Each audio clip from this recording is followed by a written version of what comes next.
Hello बच्चों, welcome to Sunil academy. और आज की वीडियो में हम करेंगे बेटा क्वेश्चन नंबर 3। सारे का सारा क्वेश्चन जो है ना बेटा, ये मल्टीप्लिकेशन पर बेस्ड है। अलग अलग तरह की आपको मैट्रिक्स दे रखी हैं, उनको मल्टीप्लाई कैसे करना है वो इसमें हम सीखेंगे। और ये क्वेश्चन बड़ा इंपॉर्टेंट है बेटा, अगर ये आप सॉल्व कर लेते हो तो किसी भी तरह की मल्टीप्लिकेशन आ जाएगी मैट्रिक्स पे, आप आराम से सॉल्व कर लोगे। और अगर आप वीडियो देखते हो तो लाइक जरूर करें, चैनल को लाइक सब्सक्राइब शेयर कमेंट जरूर करें बेटा। स्टार्ट करते हैं आज का video. Compute the indicated products. 6 part है बेटा, इसमें से एक पार्ट जो मैं नेक्स्ट वीडियो में कराऊंगा, ठीक है। अभी मैं 5 पार्ट सॉल्व कराऊंगा, ये छोटे छोटे हैं, इनको मल्टीप्लाई करना है। तो मेरा जो तरीका रहता है वो क्या रहता है बेटा, पहले वाले के रो लिख दो, दूसरे के कॉलम। पहले इस रो को C1 से करेंगे तो a इंटू ए कर दूंगा तो क्या आ जाएगा बेटा, a का स्क्वायर। दूसरे को दूसरे से करेंगे तो क्या आ जाएगा, प्लस b का स्क्वायर। काम खत्म। फिर इसी को बेटा करेंगे नेक्स्ट वाले के साथ। a को माइनस बी से करूंगा तो माइनस ए बी, फिर b को a से करूंगा तो प्लस ए बी। रो 1 हो गया सबके साथ। अब रो 2 की बारी, b और a तो ये बनेगा बेटा माइनस ए बी, a और b करूंगा तो प्लस ए बी। नेक्स्ट चलते बेटा माइनस बी तो बन जाएगा b का स्क्वायर, a और a करेंगे तो प्लस a का स्क्वायर। अब आप देख सकते हो यहाँ पे, ये तो ठीक है बेटा, ए स्क्वायर प्लस बी स्क्वायर, ये तो कट हो जाएगा तो आएगा 0, ये भी कैंसिल होगा 0, और ये बन जाएगा ए स्क्वायर प्लस बी का स्क्वायर। और यही आंसर है फर्स्ट पार्ट का। नेक्स्ट चलते हैं बेटा, इसको अगर मल्टीप्लाई करना पड़े ना बच्चों को तो हालत खराब हो जाती है, लेकिन बड़ा आसान सा काम है, मुश्किल नहीं है। यहाँ पे आप रोल लगा दीजिए, इसी टेक्निक से चलते जाना है। यहाँ पे हमेशा कॉलम लिखना है, ठीक है जी। और मल्टीप्लीकेशन शुरू कर दीजिए। पहले रो 1 को कॉलम 1 से करेंगे तो 1 इंटू 2 2, फिर रो 1 को कॉलम 2 से करेंगे 3 इंटू 1 3, फिर रो 1 को कॉलम 3 से करेंगे 4। कुछ मुश्किल नहीं। फिर रो 2 की बारी, रो 2 को C1 से करूंगा तो बेटा आएगा 4, फिर इसको C2 से करूंगा 6, C3 से करूंगा 4 2 8।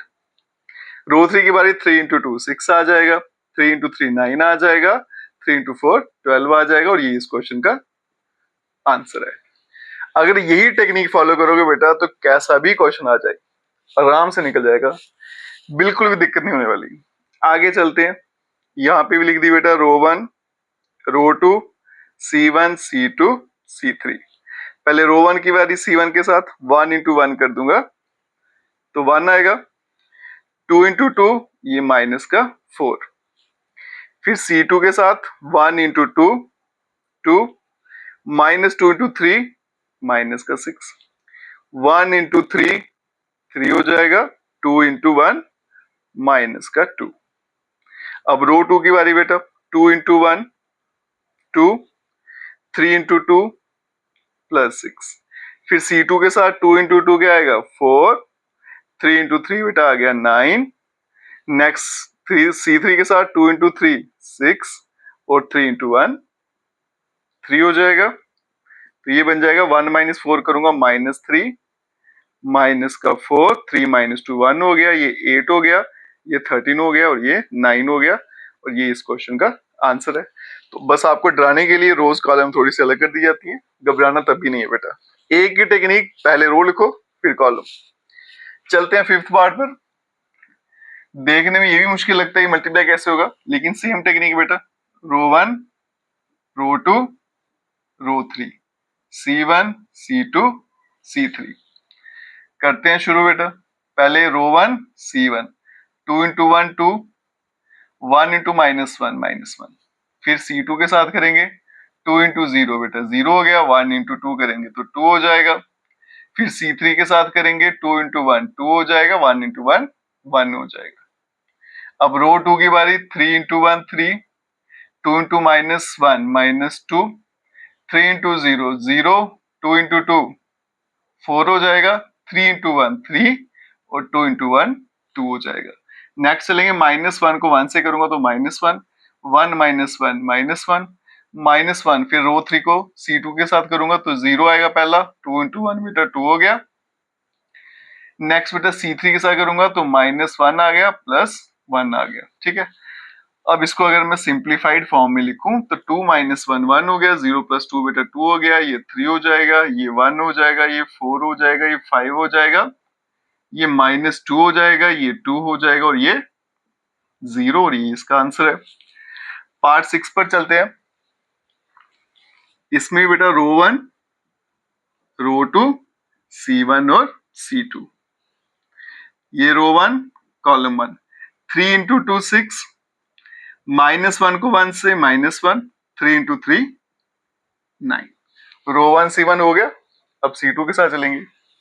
3 × -3 -9, -1 को 0 से किया 0 हो गया, 3 × 1 कर दिया तो 3 हो गया।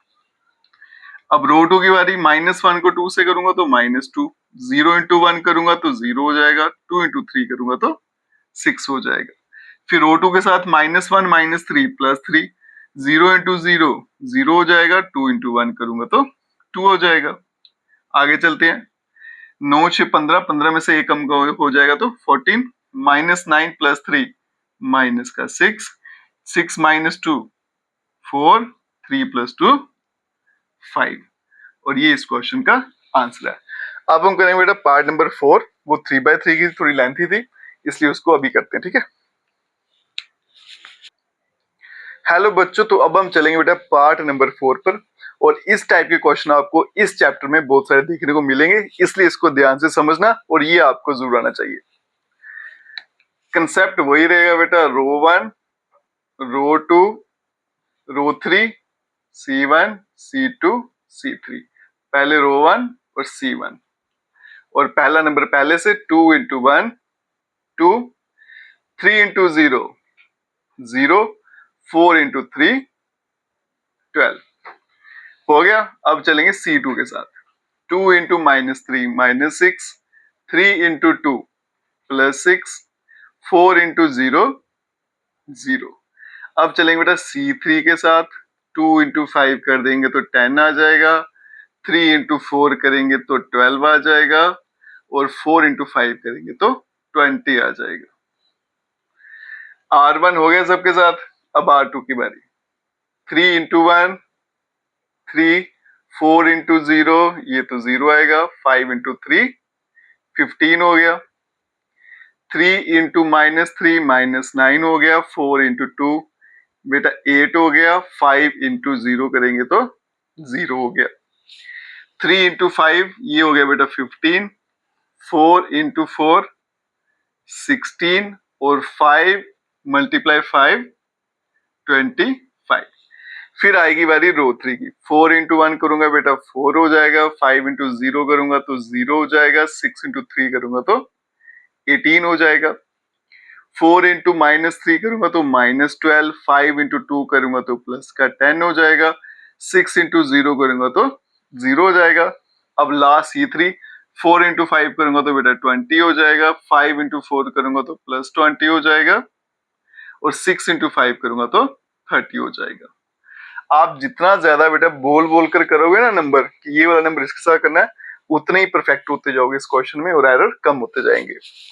आप इसको सिंप्लीफाई कर लेते हैं और आंसर लाते हैं। 12 और 2 14, -6 + 6 ये तो 0 हो गया, 20 30 40 और 2 42 42, 15 3 18, -9 + 8 -1, 25 और 15 40 और ये बन गया बेटा 56, 18 और 4 22 हो गया, -12 + 10 -2 हो गया, 30 50 और 20 70 और ये इस क्वेश्चन का आंसर है। मैट्रिक्स चैप्टर में बेटा अगर सबसे ज्यादा इंपॉर्टेंट कोई क्वेश्चन है ना, वो है मल्टीप्लिकेशन और इसी पर बेस्ड आप आगे क्वेश्चन करोगे, ये आपको जरूर आना चाहिए बेटा। डिटर्मिनेंट चैप्टर में भी आपको ये बड़ी बार देखने को मिलेगा और वीडियो देखते हो तो लाइक जरूर करें, चैनल को लाइक सब्सक्राइब शेयर कमेंट जरूर करें। Best of luck.